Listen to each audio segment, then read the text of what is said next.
ए जी चाय P low. अरे वाह। शक्कर है नहीं गेम में। जब घरे में शक्कर नहीं के तो चाय में कहाँ से होई? अच्छा शक्कर नहीं के कोनो बात ना हम लेके आवत नहीं।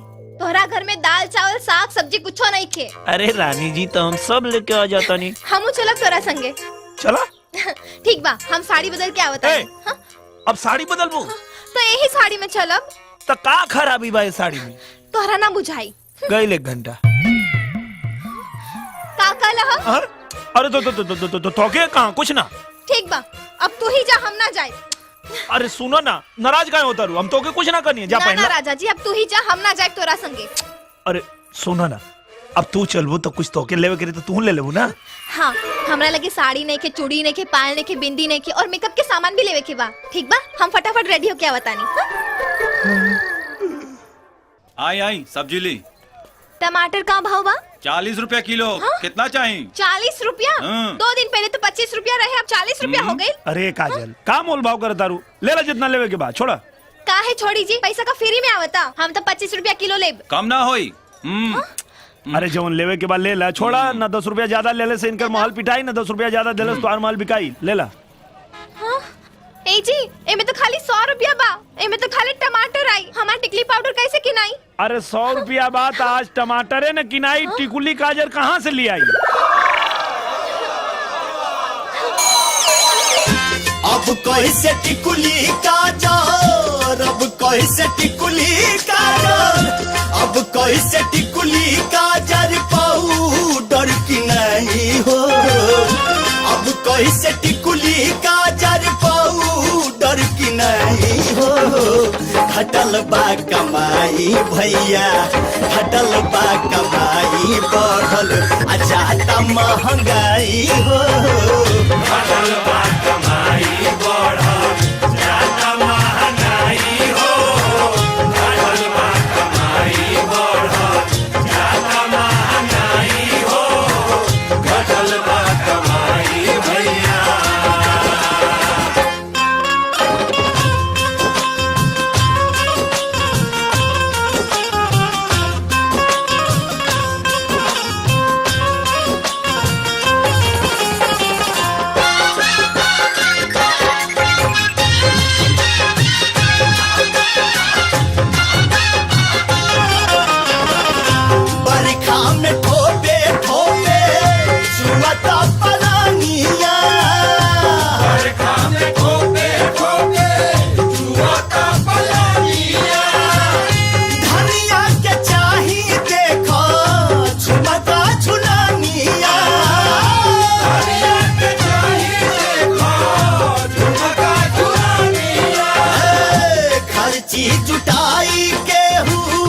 खर्ची जुटाई हो भैया खर्ची जुटाई केहू की झूलानी गढ़ाई हो।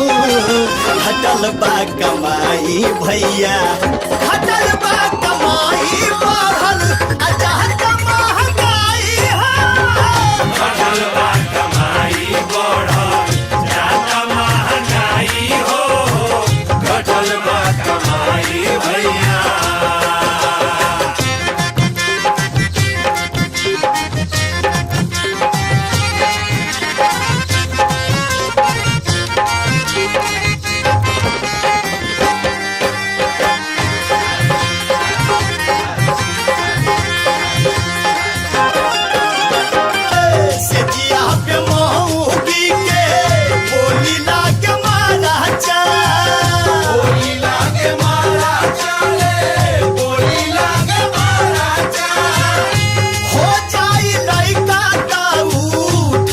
कैसे खाना